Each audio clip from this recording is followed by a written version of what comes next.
दोस्तों नमस्कार। मैं हूं रोहित कौशिक और आप देख रहे हैं रोहित संवाद। दोस्तों, मुजफ्फरनगर में पहलगाम हमले के विरोध में निकाली गई जन आक्रोश रैली में किसान नेता राकेश टिकैत से दुर्व्यवहार के बाद आयोजित की गई किसानों की रैली के बाद इस मुद्दे पर राजनीति तेज हो गई है। इस मुद्दे पर कई छिपे हुए नेता बाहर निकल आए हैं, कई बयान बहादुर बाहर निकल आए हैं और वो तरह तरह से राकेश टिकैत और नरेश टिकैत पर हमला बोल रहे हैं। किसी ना किसी तरह से राकेश टिकैत पर सवाल उठाने और उन्हें कटघरे में खड़ा करने की कोशिश की जा रही है। कई लोग, कई छिपे हुए राजनेता इस काम के लिए आगे आ गए हैं। दोस्तों, 2 मई को मुजफ्फरनगर में पहलगाम हमले के विरोध में हिंदूवादी संगठनों की तरफ से जन आक्रोश रैली निकाली गई थी और इस जन आक्रोश रैली में किसान नेता राकेश टिकैत भी पहलगाम हमले के विरोध में अपना आक्रोश व्यक्त करने और पहलगाम हमले में मारे गए लोगों को श्रद्धांजलि देने के लिए, नमन करने के लिए इस रैली में पहुंचे थे। उनके साथ किस तरह से दुर्व्यवहार हुआ, इसकी वीडियो सोशल मीडिया पर भी वायरल हुई थी। उनके साथ धक्का मुक्की की गई और आरोप है कि धक्का मुक्की में उनके सिर की जो पगड़ी है वो नीचे गिर गई। उसके बाद एक कार्यकर्ता ने वो पगड़ी उनके सिर पर रख दी। तो ये 2 मई की घटना थी। इस 2 मई की घटना के बाद नरेश टिकैत और राकेश टिकैत ने अपने घर पर प्रेस वार्ता की थी और उनके समर्थकों ने यह निर्णय लिया था कि अगले दिन यानी 3 मई को मुजफ्फरनगर के गवर्नमेंट कॉलेज के मैदान पर एक किसान रैली आयोजित होगी और राकेश टिकैत से हुए दुर्व्यवहार के विरोध में ये रैली होगी और जिन लोगों ने राकेश टिकैत के साथ दुर्व्यवहार किया है उन लोगों को इस रैली के माध्यम से मुंह तोड़ जवाब दिया जाएगा। दोस्तों, अब नरेश टिकैत और राकेश टिकैत पर उंगली उठाई जा रही है कि उनके रहते हुए जो गवर्नमेंट कॉलेज मैदान में किसान रैली हुई थी वहां से हिंसक बयान जारी हुए, वहां से हिंसक वक्तव्य दिए गए। जब इस मुद्दे पर 3 मई को राकेश टिकैत से दुर्व्यवहार के खिलाफ किसानों ने एक महापंचायत की, तो उस महापंचायत में एक किसान नेता ने खून से धरती लाल करने की बात कही और हिंसक वक्तव्य भी दिए। इसके बाद उस किसान नेता के खिलाफ मुकदमा दर्ज कर लिया गया। अब नरेश टिकैत और राकेश टिकैत पर सवाल उठाए जा रहे हैं कि उनके रहते किसान पंचायत में, किसानों की जो पंचायत हुई उसमें हिंसक वक्तव्य क्यों दिए गए, हिंसक बयान क्यों दिए गए।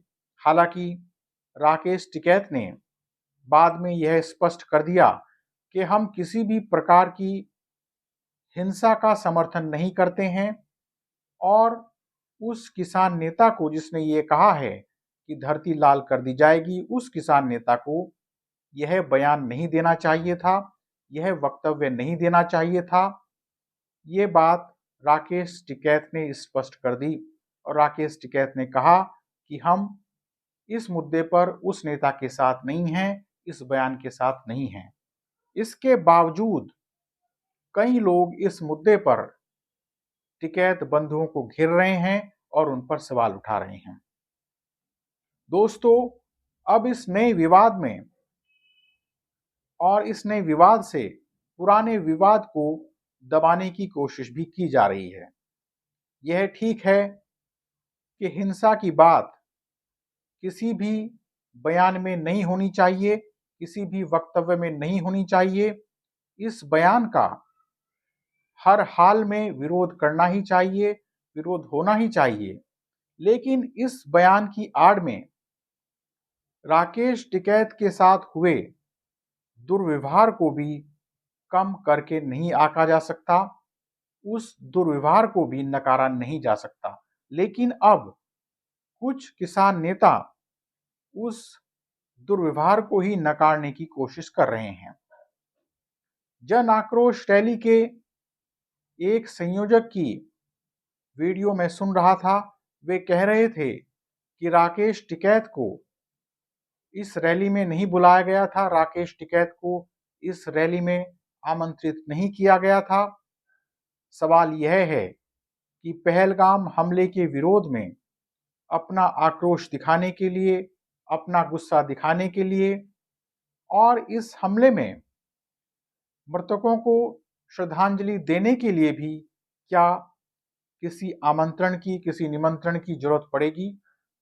अगर कोई इंसान इस रैली में बिना आमंत्रण के अपनी सामाजिक जिम्मेदारी सोचते हुए, सामाजिक जिम्मेदारी निभाते हुए इस रैली में चला भी गया, तो उससे दुर्व्यवहार करने की क्या जरूरत थी? उससे हिंसक व्यवहार करने की क्या जरूरत थी? दोस्तों, इस रैली के ये संयोजक, जन आक्रोश रैली के संयोजक इस वीडियो में यह भी कह रहे हैं कि नरेश टिकैत के पाकिस्तान को पानी देने के संबंध में दिए गए बयान से ध्यान हटाने के लिए राकेश टिकैत ने यह ड्रामा रचा। कहने का अर्थ यह है कि रैली के संयोजक इस मुद्दे पर अपनी कोई जिम्मेदारी नहीं ले रहे हैं और सारी की सारी जिम्मेदारी दूसरों पर सौंप रहे हैं, सारी की सारी जिम्मेदारी राकेश टिकैत पर सौंप रहे हैं। दोस्तों, अब इस मुद्दे पर नए नए लोग और किसान नेता सामने आ रहे हैं जो लगातार टिकैत बंधुओं पर हमला कर रहे हैं। यानी इस मुद्दे पर एक नई राजनीति शुरू हो गई है। उत्तर प्रदेश के मंत्री कपिल देव अग्रवाल ने भी जनता से यह अपील की है कि जनता इस मुद्दे पर एक दूसरे के खिलाफ बयानबाजी न करें, क्योंकि इससे शहर का माहौल खराब होगा, मुजफ्फरनगर का माहौल खराब होने की संभावना बढ़ जाएगी। लेकिन उनकी इस अपील को भी नहीं माना जा रहा है और लगातार इस मुद्दे पर बयान दिए जा रहे हैं। दोस्तों, महेंद्र सिंह टिकैत की भारतीय किसान यूनियन का उत्तर प्रदेश में और देश के अनेक हिस्सों में दबदबा रहा है। महेंद्र सिंह टिकैत के बाद नरेश टिकैत और राकेश टिकैत के संयोजन में कई भारतीय किसान यूनियन के जो असंतुष्ट नेता थे, उन्होंने इस यूनियन से किनारा कर लिया, वो इस यूनियन से अलग हो गए और ऐसे नेता गाहे बगाहे टिकैत परिवार पर हमला बोलते रहे हैं, हमला बोलते रहते हैं। ऐसे नेताओं को फिर एक बार टिकैत बंधुओं के खिलाफ हमला बोलने का मौका मिल गया है। टिकैत बंधुओं पर सवाल उठाने का मौका मिल गया है। खैर, ये किसान यूनियन की आपसी राजनीति है, ये किसान नेताओं की आपसी राजनीति है। कई बार टिकैत बंधुओं की संपत्ति की जांच की मांग भी उठी है और एक बार फिर कुछ नेता, कुछ किसान नेता टिकैत बंधुओं की संपत्ति की जांच की मांग उठा रहे हैं। दोस्तों, किसान यूनियनों की आपसी राजनीति क्या है, यह एक अलग मुद्दा है। यह मुद्दा यह है कि जन आक्रोश रैली में राकेश टिकैत के साथ दुर्व्यवहार किसी भी हालत में नहीं होना चाहिए था। राकेश टिकैत ही नहीं, कोई अन्य इंसान भी होता तो उसके साथ किसी भी तरह का हिंसक व्यवहार, किसी भी तरह का दुर्व्यवहार नहीं होना चाहिए था। दोस्तों, वैचारिक असहमति अपनी जगह है। राकेश टिकैत और नरेश टिकैत से आप असहमत हो सकते हैं, भारतीय किसान यूनियन से आप असहमत हो सकते हैं, लेकिन किसी के साथ भी हिंसा और दुर्व्यवहार की इजाजत नहीं दी जा सकती। सवाल यह भी है कि अब इस मुद्दे पर किस तरह की राजनीति होगी और इस मुद्दे पर क्या किसी भी तरह की राजनीति चमकाना उचित है। आज इतना ही। आपसे विनम्र निवेदन है कि आप हमारे YouTube चैनल रोहित संवाद को सब्सक्राइब करके और हमारे फेसबुक पेज रोहित संवाद को फॉलो करके जन सरोकार की पत्रकारिता को अपना समर्थन दें। बेल आइकन भी दबा दें ताकि जब भी हमारी नई वीडियो अपलोड हो तो आपको उसका नोटिफिकेशन मिल जाए। इस वीडियो को लाइक कर, शेयर कर और इस वीडियो पर कमेंट कर भी आप हमारी आवाज़ को बुलंद कर सकते हैं। जल्दी ही मिलेंगे एक नए मुद्दे के साथ। नमस्कार।